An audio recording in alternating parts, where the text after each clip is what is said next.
Welcome to Dice and Pixels Podcast, episode 2. Today we're going to be talking to Alex from Level Up Dice, and we are going to be going through and reviewing Zenith.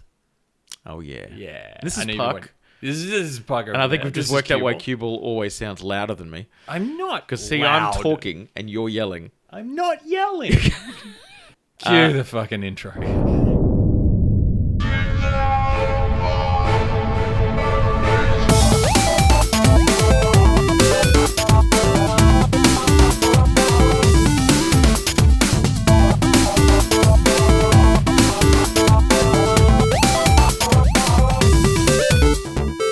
All right, down to it. How did you go the other day, Puck, on your event? Oh, you on the weekend? Yeah. Oh, hang on. And then I'll tell everyone how I went at the event I was supposed to be at. Yeah. No. Okay. So we had the Storm King event on Sunday. So Storm King's Thunder launch. Of course, that's the new storyline from Dungeons and Dragons. So that was great. We had I think about 42-ish people turn up. We were running 6 tables, and it was so good. So of course my table was clearly the best. Okay. Yeah. We got all the way through all of the content that was planned, which was fantastic. But that was great. Big thanks, of course, to our DMs. We've plastered their pictures and photos of the event all over our Facebook page. If you head on over to DutchPotato.com or just go to Facebook and search for Dutch Potato Gaming. You're likely to be one of the only Dutch Potato Gamings on Facebook, I would imagine. Funnily enough. And, of course, we had the event last night, which was fantastic. Where was that one? That one was at Couch Dessert and Cocktail Bar in a South Bank. So Brisbane, of course, for anyone not in Brisbane. If you haven't been to Couch... Come to Brisbane just to go to Couch. Oh, my God, go to Couch. It is literally the only good thing about Brisbane. It's phenomenal. They made... I'm not wrong. They made us a custom cocktail called a fizzy lifting drink, which, of course, was a reference back to Willy Wonka. And it was some alcohol called Perizio, which I have no idea what that is. I know what that is. Oh, you do? Cool. It was Perizio, blue curacao, cream, and lemonade, and then they put sprinkles on the top. Wow. I had 7 of them. It was great. Were you alive by the end of the night? Yeah. You were more alive than you've ever been before. A drunk DM is a good DM. What we're going to do is the next Couch event, we're actually going to run in December. So in December, we are going to do a special Christmas one. So I'm sure the guys over at Couch will be more than happy to design us a Christmas-themed D&D. I already have a campaign for it, where it's basically, the theme of it is Santa is... not a good guy, and you have to hunt down Santa. That's fantastic. Every dream come true. You had a more successful weekend than I did. Much more successful. As anyone that was listening last week would know, we had there was the 48-hour gaming comp on last weekend at QT Kelvin Grove. Did you go? Did you have a good time? Oh, yeah. I know I intended to go. In fact, I went... I started off with a cold in the morning, and then I got to there around about midday and hung around the museum for a while, loitering and stuff.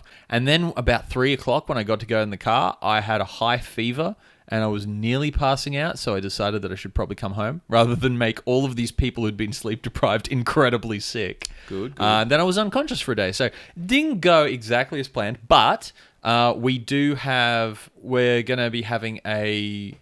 interview catch-up later on this week, which should be on next week's podcast with the winner from the 48-hour game comp. What else have you been doing this week? I've been watching horrible things on YouTube. I haven't been. I've just been playing more D&D. Because on Tuesday night, of course, we had our regular games over at Ace Comics in Alderley. Not in Alderley. You get that wrong every week. And by every week, I mean 2, because it's only had 2 episodes, but still. And of course, next week, we're starting more sessions. So there's a new store that's opened up over in Alderley, which is the Magic Vault. So I went and visited them during the week, and it's a really nice space. Everyone check them out. Let's get into the review first. Yeah. Let's talk about our review, because I know you've been hankering to dig into this one. Okay, so Yeah, so it's a pretty typical. This is third-person Zenith for anyone that's catching up. RPG. Zenith. Yeah. So Zenith, such Zenith. Zenith is basically your pretty stock standard third-person RPG kind of game. Me just dying. Yeah, tasty. Oh yeah, Fran. So you've got puzzles, there's combat. You play as a basically a young wizard. You find a doorway, you find a staff, you then become a town's potion master, and then get recruited into going on a quest. This game is ridiculous. The little It is the humor in the game. It's nearly like it was written by a 15-year-old Monty Python fan. Nearly. It's fantastic. Yeah, for example, one of the monsters is called a tenor spider. And the spider, it's a giant spider, and as it leaps towards you, it just goes, "Ah!" It's fantastic. And the dialogue is just incredible. You'd almost think that with the dialogue, this was a first draft.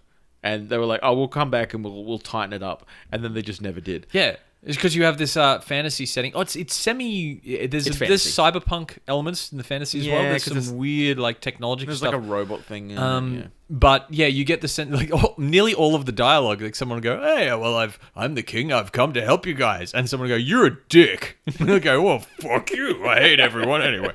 There's one exchange where one of the emperor's advisors is trying to tell him something and having a bit of a whinge. "Oh, we shouldn't do this, and we shouldn't take this particular action." And then the dialogue from the emperor is just like, "Well, I wouldn't have brought you if you were going to be a little bitch about it." I hate you. The Emperor, Bill Murray. Yeah, I think so. Yeah, I got a serious Bill Murray vibe from that guy's portrait. Which kind of also made the game even better for me when that happened. Yeah, I'm not far into it yet. I would say, now I liked it. However, the game itself, the engine is not without its bugs. There were a couple that I encountered that were incredibly frustrating. The first one was one of the save points didn't work. I played for an hour and saved, and then came back in, and my save was right at the beginning of the very game. Even though I saved it 3 times to make sure, because it doesn't really give you any feedback when you first save. Yeah, I didn't encounter any bugs really. I mean, I got stuck in a box. Yeah, there's things like that. And a tree. But you can pick up the boxes, and you have a special move where you can just explode everything around you. And I didn't have that. I didn't encounter any real bugs, not really. It depends what you're comparing to. If you're comparing it to an Ubisoft game, there's no bugs at all. It's practically no bugs whatsoever. Yeah. But there were a couple little glitchy things. They didn't really, apart from the save bug, they don't really impede your progress much. They're just minor frustrations. It's a good game. It's well put together. It's definitely for an indie game. I actually found I couldn't really play it for too long. To me, the controls, for example, feel like you require a lot of effort, if that makes sense. So, because it's not clunky is not the right word. Sluggish, maybe. Because the movement can be a little bit tricky. Now, I'm not sure because I didn't plug one in. It could be a game that is work on a controller. I don't know about that. I don't know. I'm just noticing the way the spells are set up. You've got up, down, left, right, 4-way spells, and it had a kind of feel to it. I think it might work. It's on more, that level. It's dual more stick. When you move, right, and you first press, say, the move right key. It takes him a second to sort of take off. They've built it in so that he just doesn't just start running.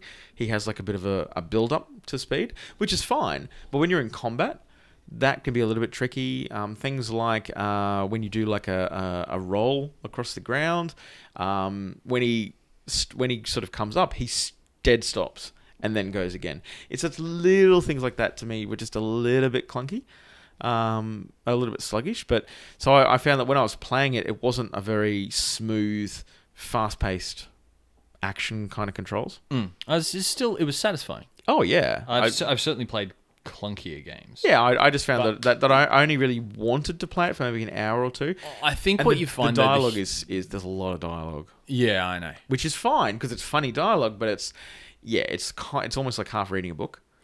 That is actually one of the only things that was frustrating about having to restart. Because I had to reread all of the dialogue because you can skip it, but easily. you can't instantly skip it. You got to. It's got the Final Fantasy style, like the dialogue starts to scroll and you click, and then it finishes scrolling quicker. Yeah, and I realize this would probably increase the budget of the game, but I think voice acting would have been a lot. I happen to know a company that would have done a fantastic job on that, but I think voice acting would have been amazing. Indie game developers, if anyone's listening, that's what my company does. Vocal Horde, we do voice acting for video games. Plug over. Okay, I'm done. Back to the podcast now. Give me money, please. I think that would have made this. Would have easily, at least notched it up an extra couple of points on the ranking. Because everything else about it was great. Like the puzzles were tricky, but not overly tricky. They did require a little bit of thinking at least. They weren't like you need to walk over these 4 buttons in a line. Yeah. Like, okay, what? Yeah, I mean it wasn't far beyond that, but I mean it's not supposed to be a puzzle game. No, exactly. It's I think the description says it is literally the game is there for the story. It's not an open world go and explore one. It's very much on rails, but that's good. I like that. Yeah, and I think there's a little bit of balance issues with the combat because you consistently get your ass handed to you by everything. Even like just say a skeleton. Yeah. Spiders when they board you. Yeah, with millions of the fighters. Yeah, but see, a single spider will jump in and take you down to half health. And you're like, I mean, come on, like they are very big. Still though, they are very big. So you end up drinking a lot of potions. Now that's not necessarily a bad thing, except the gear is quite expensive at the beginning of the game. So as a result, you tend to not buy any gear. It's all potions, which is where the death. Yeah, where the death comes from. But no, it's I enjoyed it. I think it's worth checking out. I can't remember the price tag on it. I know on Good Old Games, it's a good 30% cheaper than it is on Steam. Yeah, I can't remember how much it was. It wasn't much. We should probably look that up. Yeah, I'll just look that up. Yeah, you just look it up now. Yeah. But yeah, basically, in a nutshell, good game. Liked it. 10 out of 10 would bang again. No, you get... Dear God, man. Okay, so you've got we're here with Alex from Level Up Dice. Hi, Alex. How you doing? Hey, good yourself? Excellent, very good. Or should I say yourselves? He's browsing on his phone because he's in... No, I'm looking at what mesmer means. Okay, for the listeners out here, we're gonna start off this. We'll actually get into the important stuff in a minute. I picked up on something that Alex said a little bit earlier, which was there was a podcast that he used to be on, and he was the lead mesmer in that podcast for Guild Wars 2. Now, I'll explain to Reese what Guild Wars is and what Guild Wars 2 an extension I of know that what it is. It's a magic class. Okay, I know what it is. Alex, to Q and why I had a slight little fit before. My wife and I, we didn't meet on Guild Wars 1, but it was a large part of our early relationship. And we were very, very heavy Guild Wars 2 players until my daughter kept watching us play it and wanted an account, and we couldn't afford to buy one, and we just kind of put it aside for a while. See, I had a similar experience with when I met my wife, and Baldur's Gate, the original Baldur's Gate, was a fairly large part of our relationship as well. Jeez, when I met my wife, I met her salsa dancing. I literally swept her off her feet. That's the way. Yeah. See, you guys have got positive experiences. So did you or your wife play a mesmer at all? My wife is a mesmer. I've got a mesmer character. Is. She is always mesmer. If she ever played the Confusion build before it got nerfed, and that was my build. I think she did, actually. Name was Killia. Killia D was me, so she probably played my build. I am just so proud to actually be talking to someone who did something that they needed to patch to fix what it did. That's fantastic. Yeah, see, I never quite got into Guild Wars 2. I played WoW for a while. No. Everyone played. No, WoW. but see the homeless people played WoW. Yeah, true. But the guild that we're in, we actually got a few I think world records. With the I can't remember now. It's an eight man guilds, isn't it? So we're just doing a nerd penis at the moment, aren't we? Yeah, this is basically. Put it away. Well, if we really want to. Okay, if we want to go balls deep, no. Okay, no. Let's. How about we'll talk to Alex about Level Up Dice, which is the reason. So I'll challenge you to that. Exactly. Now, look, I won't give a summary. I'll actually let you, Alex, sum up what Level Up Dice is and what you do. We've got a bunch of questions, but I figured best to hand over to you to just give a bit of an introduction on the company. Sure.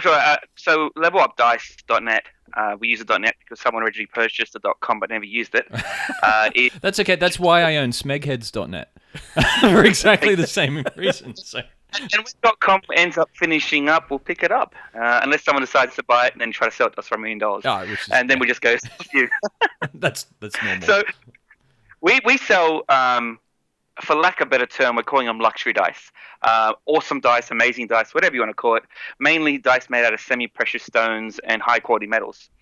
Now, to really understand a bit about the business, I'll tell you how it started. So last year in October, I'd gotten a great chance for a voluntary redundancy. I used to work for a bank. Don't hold that against me. Oh, that's okay. And, you got out. Too late. Reese is walking out of the room. He's gone. He's left. So I was writing a book at the time and had no idea what I was going to do. I took a month off to sort of just do some stuff that I'd wanted to do, designing a board game, that sort of stuff. And I turned to the wife one day and said, I'd like a really nice fancy set of dice. And she goes, okay, go buy one. So I jumped online and there was a company which will remain nameless over in the US that was selling a really nice metallic set of dice that I wanted. And they wanted to charge me, including shipping, like $300. And I said, that is ridiculous. Yeah. And we've got friends and family in manufacturing, and we've, there's a lot of background with a lot of our friends there as well. And I turned to her and I just out of the whim said, we could probably do it better and cheaper. And she just turned and said, okay, let's do it. And I was like, you sure? She's like, yes. And next thing you know, we're making dice. That's fantastic. That's excellent. So it's all about bringing really cool, really amazing dice without having that crazy price tag. But more importantly, and the industry of luxury dice for the last like 5 years, the mentality is you have to wait for cool dice. You either have to go to a Kickstarter and wait 3 to 6 months or longer, or certain companies, which again, we won't mention any names, who you pay and then you have to wait until they make them. So we're changing that whole scene and we're doing the dice ourselves first. So I label it as I've got confidence in the dice in my stock, in what I'm making, that I can put money forward and then I'll sell it to you guys, as opposed to being unsure or don't trust in the industry. And so that when you buy from us, you get it straight away. There's nothing worse than dropping, $100, $200 on a set of dice and having to wait forever to get them. Yeah, exactly. Well, they look amazing. Oh, as you know, because I first came across you guys at Comic-Con earlier in the year, and okay, I'm not a regular D&D player. I think I've made it to one of those. As a warlock. However, a warlock named Ash Burnworthy. that was it. Yes, But you didn't take any fire spells. I did. Well, I was drunk. But those All dice, play like, D&D? we all do. Like Reese, yeah. I know, but the problem is I haven't played it too much. But that said, those dice, I could buy millions of them just to swim around in Scrooge McDuck style. Those are the nicest dice. Puck, what was that one that you loved? The really beautiful one. I'm trying to find it. I'm just actually scrolling through your stock right now. The super heavy one. Yes. It's one of our oil colors, which we were the first in the world to release, which is pretty awesome for an Australian company. And that was called our Galaxy, I believe. No. It had one of the mineral sounding names. Well, that helps. Like That's they awesome. all have a mineral. What color is? I'll help round it down a bit more. Lapis lazuli, sandstone, opalite. Opalite's one that sort of changes color. Oh, are you talking about labradorite? Yes, that's the one. Oh my god! I would build a I was house. told it couldn't be done. And there'd been one dice made by a collector in Germany. He made his own D6, and he loves pips. And so he'd made one by hand, and that was the only lapis lazuli I've ever found being made online. And we were told, oh, you can't make it because it's such a flaky stone. For anyone who actually knows stones, it's very, very hard to work with. So, of course, you tell me it can be done. Guess what? We'll get it happening. Exactly. But yeah, that one was amazing. Labradorite. Yeah, it's gorgeous. Yeah. So, have you got those ones? Like, are you selling those? Yes, we are. Oh yes. Oh yes. Any listener, levelupdice.net. Go and check that out. Look for, especially that one. Like, by all means, look at all the other dice because they're all beautiful. But that one, everyone needs to go and see that one. It is amazing. And you guys are at all the, as far as I can tell, you're basically at all the major cons, all the Supernovas, all the Comic Cons, etc. Over the next month, so from now to the end of November, next week we're at AMC in Melbourne. And then 2 weeks down the track, we've got our crazy month, which we've got PAX in Melbourne, followed by Brisbane Supernova, followed by Adelaide Supernova, all in 3 weeks. Oh, wow. And we drive that. Eh? Yeah, and of course, we're going to be catching up in PAX. We will. Yeah. In fact, we might actually do a podcast from PAX. I won't. We will. Great. I have a unique fun disorder which stops me from being able to fly. So if I go to PAX, I have to drive to PAX. Which, yeah. We'll take you the second half of the way. Just make your baby down in Sydney. Now, and another thing I wanted to ask on all the releases at PAX. Exactly. Oh no, another thing I wanted to ask about because Puck mentioned to me the other day was he said something about luxury dice parties, and I went, that sounds intriguing. Tell us about that. All right, so just to get the image into everyone's head, take gamers, dice, and Tupperware, mix it all together, and you get a luxury dice party. Wow, so that literally sounds like a riot. We rock up. You get 10 or more people together. We come to whatever venue you are. We play a bunch of games, so everything from beer pong with dice to like war with dice. You name it. We've got about 5 or 6 different games we play, and we give out free gifts, free dice, that sort of stuff. And then whoever's running it will usually, just like in Tupperware, they'll get benefits for everyone purchasing dice, so they can get their own dice, discounts and everything else. Or if it's like a club, what we do is we give like a discount for everyone in the club instead, so that everyone can benefit from us coming out and having a bit of fun. Oh, wow. Well, we very gently put the idea into Dutch Potato over the weekend, and everyone's lost their mind. So I dare say your number of 10. Yeah, okay. How many? We'll probably have 20 or 30 people who, at the minimum, who will want to come along to that. Oh, you get everyone from the Labyrinth event. Mm-hmm. That's huge. Yeah, that'd be more than that. Yeah. So I'm seriously looking for a team to sponsor from Sydney to come up and do the Labyrinth event. Yeah, when I mentioned that, okay. Imagine like the sports car shirts, and we'll put like their decals on it and everything else. Awesome. Yeah. So just to bring everyone up to scratch, up to speed, we in January 15th up here in Brisbane, we're hosting an event that we're calling Labyrinth of the Gods. So basically, it's a custom campaign that we're running, team-based competitive D&D. So everyone starts in somewhere different in a giant labyrinth. We're writing up somewhere between 150 and 250 different rooms for this labyrinth. And the idea is that you move from room to room, different encounters, different challenges, and eventually you will encounter other teams. And you guessed it, there's PvP. So you get points for achieving certain objectives, certain challenges, including killing other players. So at the end of that, we will have prizes. And, of course, Alex has very generously offered to sponsor the event. So we'll have some of their products as prizes, along with some other sponsors as well. So it should be a fantastic event. We can take probably about 80 or 90 people in the venue that it's going to be quite epic. So awesome. Yeah, it should be fantastic. And Alex, what he mentioned before was is bringing up a New South Wales team and sponsoring a New South Wales team to come up and verse a Queensland team. So while we're in PAX, we might have to find a Victorian team and so on and so forth. Oh my god! I'll bring some advertising to me when I go to Supernova Adelaide, see if we can get an SA team. Oh, that's brilliant. That'd be great. That'd be fantastic. You know what would work really well is maybe the week you're up here on Supernova. Thursday before Supernova Brisbane. Mm-hmm. Yeah, we're going to be up there anyway.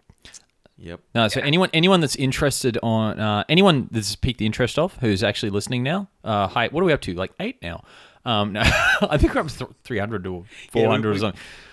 We have about 300 overall subscribers, I think, at the moment. Which is pretty good. I've never had that many people in my life listen to anything I've said. Great. But no, anyone that's interested, hit us up on Twitter or Facebook or any of the other mediums we got there. We'll be dropping details about those events. We're going to put in the links to Luxury Dice, so you can go and have a look through there. They are absolutely beautiful, and definitely check them out wherever you are, whichever Supernova, Comic-Con, PAX, whatever event you are nearby. Check them out. Do you have on your website? Do you have a schedule of which events you're at? I was only looking at the dice. We do. There's a calendar there as well. Does anyone ever Fantastic. get to It the should be at the calendar? top there. Or do they get stuck looking at all the It pictures? should say calendar at the top, hopefully. I looked at the menu and went, oh, there's a menu. Oh, there's dice. And just like dove straight into the dice. And I must have spent an hour and a half just going through them. And Puck's learned how to use the internet. It's a great day. Who's about to? You can I've just thrown the link into our chat for the labradorite picture as well, so you can put that onto the Fantastic. podcast We're or whatever going to as well. link everyone to that. So everyone go and check that out like as soon as possible. That will be great. And I think I reckon if Puck will be down at PAX, so there'll be some live. I'll say live. There'll be some podcasting happening for him in there. So I'll get him to catch up with you while they're down there, and I'll probably catch up with you again at Supernova. That'd be great. See if we can get Nathan Fillion on the podcast. That'll never happen. Ever. It'd be fantastic. I am designing a special set just for him because I'm going to go visit him. So see how that goes. Wow. No, that's I may have a slight fanboy-esque when it comes to him. No, that's perfectly understandable. I have a feeling I'm going to get up to, because another thing for that as well. It's my wife and I met Alan Tudyk when he was here, when my daughter was just born, and our daughter is called Kaylee. And that's why she's called Kaylee. And he was like, "This is so cool." And we're talking. He's a really nice guy. We're talking to him for quite a while, because it was at which event was that? It was there was a Gamescom up in Brisbane. I can't remember what it was called, but it was very poorly advertised. And I think maybe 200 people went, and they had some really good guests. It ran 2 years, and then it just got canned. But there was no one there at the booth. So he was just literally, he walked out from the booth and just started wandering around the floor talking to people because there's nothing else to do. But yeah, so I'll probably get up to Nathan Fillion and go, "My daughter's got Kaylee," and he's like, "Oh, it's nice. I'll just sign this and you can get away from me." Yeah. So is the next 10 people. Move on. Exactly. Like everyone that's coming through there has got a child. Okay. That's going to be third most popular female name 2 years ago, right? Yeah. Oh, yeah. I think past 10 years.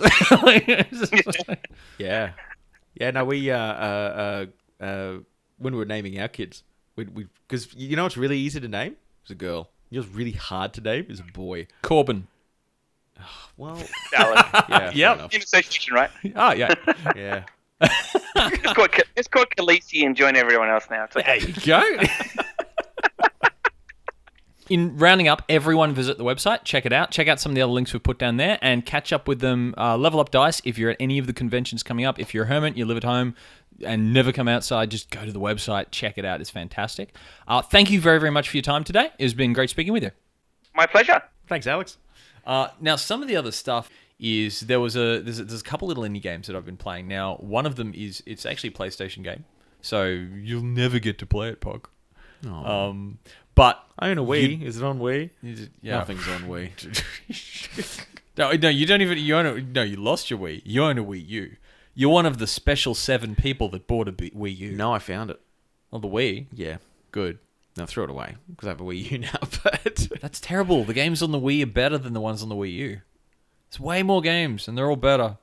there's more games. Yeah. I'm not going to say they're better. Yeah. Okay. Well, that's okay. I'm sure Nintendo will find a way to. But they're all bring backwards something compatible else. anyway. So. I'm annoyed. I used to be such a big Nintendo. Well, okay, first Sega, and then Sega got eaten by Nintendo. So I'm a Nintendo fan. I'm wearing a Mario shirt right now. Okay. Well, see, my first console was a Mega Drive. Yeah, mine too. Yeah. So Sonic. I still remember first Christmas we got Sonic. That was actually just no, whole new world Master opened up. System. Master System. No, I don't Sonic have was Master System. actually harder on Master System. I was PC before that. Commodore 64. Vic 20. Okay, so now we've finished comparing those. No, but this is a game that it's an indie game. It's called She Wants Me Dead. Okay, Good. The premise of this game is there's a cat, and this cat is this bachelor guy's cat, and essentially it gets sick of being knocked out of bed or not being fed on time and stuff like that. Oh, so it cat tries to decides kill to kill the master Oh in my the God, that's so most good. by this huge gauntlet of ridiculous traps, spikes, swinging blades, stuff like that. So you're the master and you have to try and actually make your way through this cat's like gauntlet of horror. But the unique thing about the game is there is a song which is called She Wants Me Dead. The game was written around this song. I was doing a little bit of reading on it. And it's fantastic because every single level, this song will play in the background. Now, if you don't die, the full song plays, and all of the traps move to the beat of the song. So you have to synchronize what you're doing with the beat of the song. And so it's nearly a rhythm game. It's not quite. However, when you die, it isolates different parts of it. So you might get just the drum track with some horns, and then the next time you might get things. So the more you die, it actually changes the music a bit. So it's not overly repetitive. That's a cool idea. I quite like the song. It is an earworm. It gets stuck in your head forever. But especially once you've spent like an hour sitting in front of the TV going, trying to get through these levels. It was good. Anyone that's got a PS4, check that out. Really like that one. It's not on PC? I don't believe so. I believe reaches for your phone. Here you go. Check it out. Hang on. It might be on Wii U. Nothing's on Wii U. Mario's on Wii U. It's because I don't know. Mario's on everything. That's true. Everything Nintendo has at least 15 Mario games. What a whore. Yeah. No, PS4 only. Did you actually it's heard on the other Steam. day? It's on Steam. It is? Oh, check it out. Check it out on Steam. Really, Well, I know what I'm doing it's fun. tonight. Oh, yes. Yeah. Interesting segue there. Did you know that they were discussing some stuff about Mario, and it was revealed that said, not much is... We don't reveal much about Mario and his background or any information on him, but they did reveal that he's 25 years old. Which I would have never picked. I thought Mario's like, 40. Mid-40s, angry plumber. I always picture the incredibly bad, but also kind of cool movie that had nothing to do with Mario cool. Brothers. Don't say it was cool. It wasn't cool. It was a horrendous movie. It was a train wreck, but that's why it was enjoyable. I'm speaking to a person here that I know seeks out movies like Sharknado because they're so good because they're awful. Yeah, another shout out to Lou Diamond Phillips. Oh, we love you. It's been a terrible thing. Oh, here, I do have a movie that you can watch. Here's a train wreck, and it came out apparently earlier on this year. They made a Kindergarten Cop 2. Wait, no, even better, with Dolph Lundgren as the main guy. Oh my god, that's so good. It must be the worst movie. I have not seen it. Right. It's got to be bad. Is it a theater release? I don't think so. I'm pretty sure that wouldn't have made a theater release. No. Yeah, okay. No, we'll just add it to the list. Add it to the list of horror. Yeah, seek it out and find it. There are a variety of other horrible movies I watch like that. I can tell you one thing. Between that and the video I found on YouTube of Baker Cat, the little... it's not an emoji. It might be an emoji. A little cat rolling dough. On YouTube you find people who've done bizarre, crazy shit. Oh. It's a picture. It's an animation of a cat rolling dough for like 17 hours. Okay, I don't understand. All right, one of our new players that does potato. I added her on Facebook. That is one of the best things I've ever done. She's at uni. Right, so it's just a continuous stream of fantastic videos, and the last one, one of the ones that she just put up, was it's pictures of cats doing like fire tumbling, as in like sticks with the fire, well, like the stick with the two ends are on fire, and the cat is like twirling the stick. It's like on its back, like animations. No, it's real. It looks fantastic. Cats can't do that. It's multiple cats doing it. Cats do not work like that. They don't do that. Well, yours don't. Refusal. Maybe you need to start teaching your cats how to do fire My twirling. cat couldn't do that. My cat's fantastic, but he couldn't find a wall. Okay. Anyone out there is listening, because I know that a couple of you have hit us up and said to do a bit more focus on tabletop games. The next few weeks are going to be very heavily on that. We've actually got the developer of a indie tabletop game here in Brisbane called Skyward. He's coming in next week to have a chat with us. I'm really looking forward to this one. And in the meantime, we have Despicable Me Operation I can see on the shelf. That's my daughter's. Maybe we should play that. Okay. Well, we got Boss Monster Exploding Kittens. Actually, Exploding Kittens is fantastic. Actually, let's talk about Boss Monster. Yes. Because as far as table board games go, because I mean, tabletop, play it on a tabletop counts. So so Boss Monster, I played that for the first time. Oh, I love Boss Monster. 6 weeks ago. Yeah.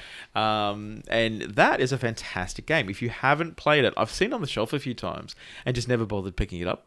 But I'll let Q-Ball sort of detail how it works exactly. Okay, essentially, Boss Monster, you're essentially the designer of a horrible, evil dungeon. And you have cards which have dungeon rooms on them. You need to build out your dungeon over the course of turns. So each turn you get a certain amount of cards. You have to build out the dungeon with rooms that do damage or have horrific traps or monsters and stuff like that. And the idea is after you've done the hand and you've played that, then you have a pile of cards which are your hero cards. And the heroes are attracted to the dungeon with the most type of loot that they want. So you might have a hero that's attracted to gold or mage or something like that. There's magical treasure or something. And the player with the most amount of those, the heroes, as they're dealt out, 2 at a time, the hero will go to whichever person's dungeon, and then they need to work through it. And each room does damage as the hero travels through. The idea is to kill all your heroes and have basically 10 dead heroes. Now, if 5 heroes make it to the end of your dungeon without taking damage, then you lose 5 lives and you're out. And then everyone continues to play. But it's fun. And the characters are great. And it seems like it's complex when you first start playing it, and it's actually not. Yeah, once you get into it, because it took me I don't even know why. It took me a little time to wrap my head around it, but when I did, it was like, oh yeah, okay, that makes total sense. Yeah, and then it becomes quite strategic. You can get through a game in under an hour as well. And from memory, I don't think it's terribly expensive, is it? I think it's only about... How much? I think it's about $25. Something. I think I've seen it. Game traders and places like that have about $15-20. Yeah, and you probably get it on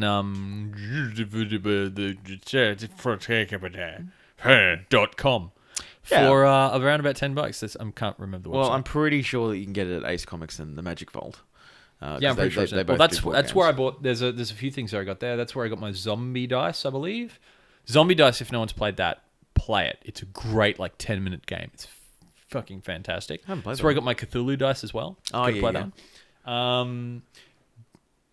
Gloom. Have you played Gloom? No. Oh, you've got to play Gloom. Do you know what Gloom is? No. Well, okay. I mean, yes. What? What? Well, no. I know. Yes. I know what gloomy things are, but yeah, delightful. No, okay. Gloom is a game where I haven't played it for ages, so I am paraphrasing from bad memories here. Which means I could be inventing a new game right now. This might be nothing to do with what Gloom it is. So you get a board in the middle. I'm just going to talk for a second there, Puck. I'm just going to get the box. You talk. Welcome back to the News Hour with Puck. All right, so he's got the box already. To be really professional, I'm going to literally read the description of the box. So, in Gloom, you control the fate of an eccentric family of misfits. Your goal is sad but simple. Make your characters suffer the greatest tragedies possible before helping them pass on to the well-deserved respite of death. So, essentially, what you have this set of characters, and you win by killing all of them. And you need to kill them in the most horrific ways ever. And as part of the game, you essentially need to invent and come up with backstories around what's going on like that. I remember through my playthrough, I had 5 or 6 of them. And one of them was at a circus. And he had this intense fear of goats. And he was attacked and mauled by goats. And he got rabies. And then he was running into the village to try and get help. And all these bees just came at him. But it is a beautiful game. It's a great one if you got 4 or 5 people. Don't play it with people that don't have any imagination, because then they're just like, got a card that says he stood in something. I was like, yeah, okay. Yeah. Good on you. See, when it comes to board games, I don't think you can have a better time, really. That's you get a few drinks in you, of course. Oh yeah, that's a few drinks in Cards Against Humanity will cause walls to collapse. Yeah. See, the one that this is good, and the cards are beautiful. Look at this. I'm gonna rub these cards all over you because they're special plastic really nice cards. All right, that's a bit of an odd one. While bearded ladies are always popular, few people seem interested in Samson's remarkable deformity. What? That's a character. That's a character card. There you go. Yeah, no, we might play this live. We'll get some of our sponsors Yeah, I and think people so. in to do a live playthrough of this because this would be a fantastic one for the cast. Yeah, maybe around Supernova, we'll do a live stream of a live video stream. Excellent. Well, we've got see, there's a group of a group of my friends who the board game that they just sort of get together once every month or so to play, which is One Night Ultimate Werewolf. Ah, yeah. Oh, such a great game. I used to run a not a group. It was just people I know. I suppose is that a group? You just come over every Sunday to play a different new board game every single week and just try it out. We used to do that before. That's an expensive. We used to do that habit, so- before we had kids. Yeah, no, we found that the kids more or less took care of themselves, kind of. Yeah, it's got to be a certain age though. Yeah, true. But all of those, I recommend all of those. Boss Monster, great. Gloom, really fun if you're imaginative. Zombie Dice, really good for a quick game of something. Exploding Kittens, fucking great. I love that I one. keep seeing that one everywhere. Yeah. But no, that one's good. Now, I think I got segued before, but what I was actually what I was diving into was looking up in the video game world. NVIDIA has started, can't remember if they're sponsoring or they're actually doing it, the first live stream esports games to VR headsets. So Interesting. there's a couple ways of looking at doing it. Games where, you know how they have the large stadiums for esports, essentially StarCraft competitions, stuff like that. Everyone will sit around and do it, but not everyone can go to them because obviously they're only in certain countries at certain times. It's a pain in the ass. So I usually just watch them on Twitch.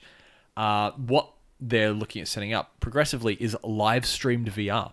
So you can put the helmet on and you can sit like in the crowd and watch all of the action as it's happening, and you see the screen up there and you can turn around and see other people, which is pretty cool. The second level to that they're doing is for the Counter-Strike competitions. You can actually just wander around the Counter-Strike level while the other players are like shooting each other. They can't see you.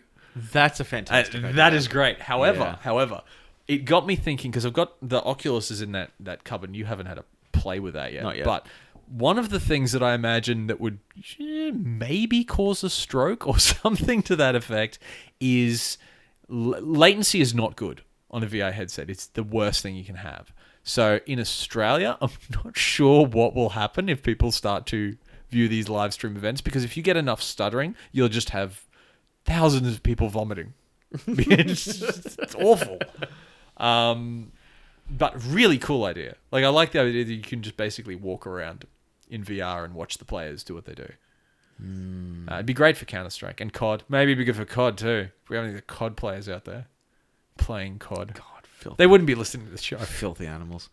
They'll just be in the dark in their parents' basement, completely naked playing COD in the dark, in the wet. Yeah. I don't know what I have against COD players. Me neither. I used to play COD. I used to play Call of Duty. So I was like, yeah, that's fair enough. I'm being distracted by your shirt. Park has a shirt with this enormous George Costanza face on it right now, and every few minutes I just see the face and I completely forget what I'm talking about. Yeah. There's another game I'll put a drop-in mention to anyone on Steam because I believe it's free. It's called Think to Die. It's a puzzler on Steam, which the goal is, much like Gloom, to kill your character. You have a level with a puzzle you have to get through, and the puzzle is basically, I'm standing in a level and I need to kill myself. How do I kill myself? That's how you progress through the level. This is a very dark game, but it's quite good. Yeah, wow. I love stuff like that. Yeah. Okay, so the only other thing I want to talk about is we've got a couple of interesting things planned from Dutch Potato's perspective coming up end of November. What are you doing? So we have a new event coming up. So we're calling it the Rainforest Retreat. I think I mentioned it last week. The Cabin in the Woods. Yeah, Cabin in the Woods. So we've hired Cabin in the Woods. Call it Cabin in the Woods. It sounds so much cooler. But it's kind of developed a little bit more than that now. So we know now what we're Rape gonna do. Dungeon in the Woods. Rape Dungeon in the Woods. Ooh. Yeah. With D&D. Is there any other kind? Survivor wins. It's like the Hunger Games, except... There's one group that I DM for who, for some reason, just consistently have sex with every NPC. It's like, oh, they attack you. We'll have sex with it. Like, can you... No. Do they need to do like a stat check before they like dive in and do that? I mean, performance. Performance is charisma. No, based on a lot of the people I went to high school with, charisma's not a big factor. No. Oh, God. No. Not if you're like a half orc or something. Exactly. Anyway, so what we're going to do is we're down there obviously from Friday morning to Sunday afternoon. So we're going to have mini campaigns, so mini games that we play. So 1 to 2 hours. So the DMs can swap in and out and go and play. But what we'll do is we'll basically theme each of the games. So, for example, we might have a game where all the characters play as barbarians. Right? Or we might have a game where everyone plays as an evil character, and you have That'd to be much better. defeat the heroes who are standing in the way of That's you much destroying the more town. fun. And whatever else we can come up with. So, I mean, look, strongly encourage everyone to come along to that. The cost of the event is slipping my mind. I'm going to strongly encourage not everyone to come along to that. Yeah, we can have like 40 people come along to that house. Yeah, but if there's 300 plus people listening to this, you're going to have an interesting... Okay, only the cool people. No, actually, Oh, okay. Wait a minute, that's too few. Don't do that. Alienating your audience. Yeah, Shame. yeah, no. Fantastic. Well, we have 36 places available. There are, I think it's 3 different houses that have bedrooms in them that are all sort of part of the same. I don't want to say the word compound because that gives the wrong impression, but So hang on. So so you've now got a cabin. A rape dungeon in the a compound rape dungeon in the woods. no, it's fine. It's fine. It's fine. It's fine. This is how cults start. This is how this shit happens in America, where like. Actually, there is a video going around at the moment where someone in America, some Fox News presenter, does an interview with someone, and they mentioned Dungeons and Dragons. I don't know why, and yeah, they bring up the idea that it's Satan worship. Now, anyone who's That happens all the time. There's lots of radio shows over there. The Pokemon guy did that. But anyone who ever has played D&D, it is so far from that. Like, it doesn't even come close to it. Yeah, but this happened in the 80s. Well, it started happening First came again. out, but a lot in the 80s, you had a lot of people going around saying, "Oh, it's the work of the devil" or stuff like this. But it's not a thing that even happens with new things. Like I know Pokemon Go, when that came out, wow, Google Pokemon Go satanic or Pokemon Go demons and stuff like that. One of them is this. Really? Yeah, there's this. I didn't see that. There's this fantastic video. There's this crazy old guy who's on a radio show, and he starts off sounding. He kind of, you know what Donald Trump does, where he starts off like he sounds like he's going to say something sane, and then you just go, "What the fuck?" Yeah. Very similar, and it's like he starts off and goes, "Well, these new games that are coming out, you see, where we've got all of these wonderful modern technology, and." You know, you go in 5 minutes from there, and he's like, and the problem is all of these kids are being taken away from playing these horrible games. And then by the end of the interview, he's like, and demons are fucking them in the ass, and everyone's dying, everyone's going to go to hell. These demons in their pocket. And then the announcer's going, "Oh, thank you very much. That's all we have time." No, you're all going to burn, all of you. And it's horrible. But that's the same thing that happened with D&D. Back in the day, so I'm saddened to see that that's happening again. So come out to the rainforest retreat. So you're making an interesting case here Yeah. that you should just throw into the conversation. And they thought it was demonic. By the way, come to my secret cabin in the woods for 3 days. Yeah, so the cost of the event is $125 for the weekend. What we do is we are bringing along quite a lot of snacks, Rope. some rope, gaffer, Cable ties. yeah. So basically, all you need to sort of bring along, if you one of the guys is bringing along his meat smoker, so quite a few people are basically throwing in just a few bucks to buy some meat. And to pay for the wood. Otherwise, there's a big industrial kitchen there, so make whatever you want. It should be a good weekend. That'll be interesting. You should do a on-site cast for that. That would be very interesting. Have a chat to the players. We can include it in the show after that, and we'll do a recap of how it went and who survived. Yeah, do like a podcast at the beginning of the event and one at the end, because there's no mobile reception. No. But that's fine. That's fine. Is that really fine for people nowadays? Have you seen what happens to people without mobile reception for your kids today, and your Snapbook and your Face, Twitter, and Yeah, there's nothing that makes you feel older than when people start talking about all the different social medias that are out there that you know nothing about. when somebody says to me, or I say something, look at our Facebook page, and the kid's like, "Oh, well, it's just for old people. I'm like, what? What the hell? Facebook was on the verge of like when it came out. I was like, everyone younger than me is like, oh, it's on Facebook. It's fantastic. But then now everyone younger than me is old. Yeah, there's there's a group I DM for, and dead set. There were a number of nights when I went home to my wife, and I'm like, I didn't understand a word they said. They're talking about cool stuff. They're talking about cool stuff, man. Yeah, You got to get up on the lingo and all of the cool things.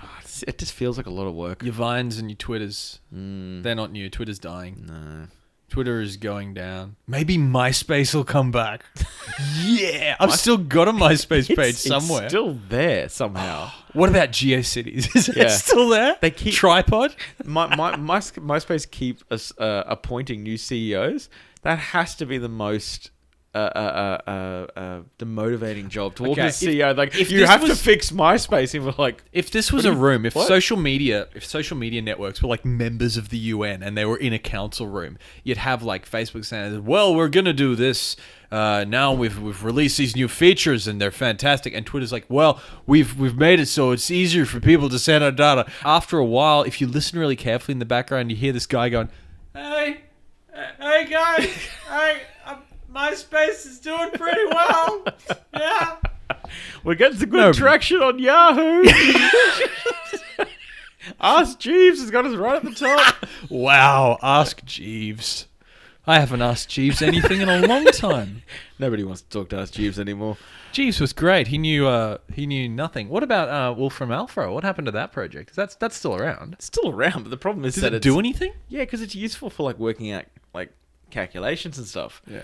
So It was meant to do way more than that. well, it does technically do it, but Google's pretty clever now. So for the most Google's- part, it can just work out what you want anyway. That's exactly it. Don't go up against Google, kids. And that's it. Yeah. Knowing is half the battle. But no, I think the only other one that is worth mentioning in that group is you remember Diaspora? I think they're finally That launching. sounds familiar. They it must have been 5 years ago, 6 years ago. They suddenly came out of nowhere and went, "We're taking on Facebook with a social media network that respects your privacy and the stuff." And they got a bunch of media attention at the time. And they went, "Cool, it's nearly finished," and that was it. And then, like a year later, they're like, "We're still developing it. Yeah, it's nearly finished, guys." And by that point, everyone go, "We don't fucking care." So many things have come and gone since that, and I'm pretty sure they're about to launch. I really like what they try to do, but in the IT world, if you don't do something quickly, you may as well not do it at all. Yeah, but no one really cares. No one cares People- about anything on the internet. people- Welcome to the 21st century. Nobody cares about anything. People barely care about Facebook. When people get on Facebook, the reason is not because I gotta get on Facebook. The reason is everyone's on already Facebook. here. Yeah. Yeah, but no. If you speak to someone about Facebook, generally they'll go, "No, yeah, I'm on Facebook and I make some posts." However, have you been in this situation? You speak to someone and, like, you can say to someone, this same person in a different context, "Oh, you on Facebook?" And they go, "Yeah, I check in and I post a little bit stuff, but I'm not on there much. I kind of hate it."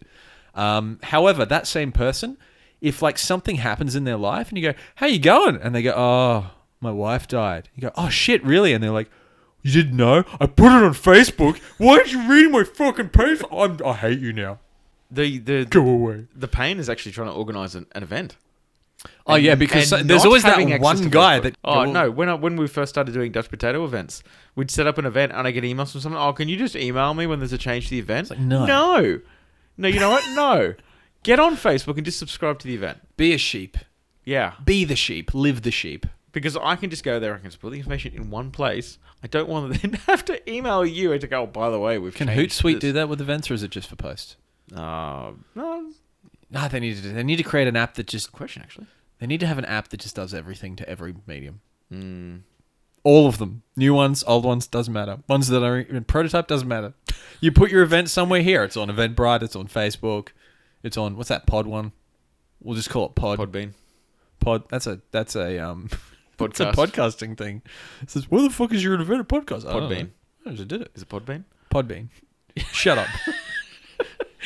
Well, look, that might be... Shut up. Nobody cares anymore. There was one more thing I'd like to mention. There's a special mention out. It's not news in gaming. IKEA has created a flat pack assemblable house for people in Ethiopia and countries that need, like, quick housing and stuff. Now, I don't know how I feel about this. I think it's great. I'll just say I think it's a great thing. It's a great idea, and it serves a need that's fantastic. But how many Allen keys? Well, they're some of the most. That's like the most common tool, surely. But Allen keys grow on trees now. They come from the Allen plant. see, the good thing though is that they will, by doing that, they're probably going to spark off some kind of like divorce lawyer industry now in Ethiopia. I like. The biggest fights my wife and I have ever had have been over IKEA furniture. And now she doesn't let me buy IKEA furniture because as soon as we get it home, I pull out the drill and my own screws, and she's like, "Can you just please use the Allen key?" I'm like, "No, we're not using that." And then get like little metal brackets and just. Yeah, I used I made one mistake because I've got a good battery drill in there, but one time I was assembling, I don't know, it's a set of shelves or something. My normal battery drill, the battery was failing. So I got the hammer drill. And listeners, just to give you a tip here, you don't use a hammer drill when you're drilling in screws, and the hammer drill is on the maximum torque setting. Beautiful. Well, I actually on IKEA, I actually got a message from my wife this afternoon. Apparently, there's a new IKEA opening up in North Lakes. What do you mean? Apparently. You've lived in North Lakes. Okay. Yes, I know, but apparently anyone that has been near North Lakes in the past year would have seen the 400-foot high IKEA sign on a bright blue background hanging over the highway. It's been there for a while. It's meant to open before Christmas. But they've just announced that it's opening up in a few weeks. Yeah, no, they've announced that ages ago. They kept saying it'll be before Christmas, we promise. Oh, I don't know. My wife's been following that pretty closely, and if the message is anything to go by, I'm pretty sure she had an orgasm when she sent it through to me. I wouldn't. I went to that Costco on launch day. Don't go to IKEA on launch day. No, we're going there on launch day. Dude, it'll be a violent riot of meatballs and blood. Why we're going there? Terror, horror, Allen keys everywhere. Strange pieces of furniture called things like Fruithund will be smashed over people's heads. Okay. You know North Lakes, right? How much parking? It's a bad thing. To me, this sounds amazing. How much parking is there in North Lakes? None, because the friggin' IKEA's blocked it all off. Okay, so on the launch day, all these people, all the car parks get opened up. The problem is the IKEA construction site has blocked off most of the parking. The IKEA the IKEA building replaced most of the parking. And then they built another car park and then blocked it off. They're opening all that up. That's great. Yeah. Oh, okay. It might work. I'm not going to be going into our main studio that week because it's near North Lakes. And yeah. So, Fire, Flood, and Blood. So thanks for tuning into the show, the podcast about board games and tabletop games and IKEA. Apparently. Just some oak and some pine and a handful of Norsemen. Excellent. Thank you, everybody. Now, next week, we are going to be, as I said earlier, chatting with the developer of the Skyward tabletop game. We should also have an interview with the winner of the 48-hour game comp from this week. We'll also be reviewing a game, although we haven't picked it yet, so we can't tell you what that is. No, actually, I think next week is going to be a terrible week. Oh, yes. We're going to review some terrible games. We're going to pick the worst games on Steam, and we're going to review them. Because that's going to be fun. Okay, thank you everybody for listening. Cue ball out. Thank you very much. This is Puck. See you next week.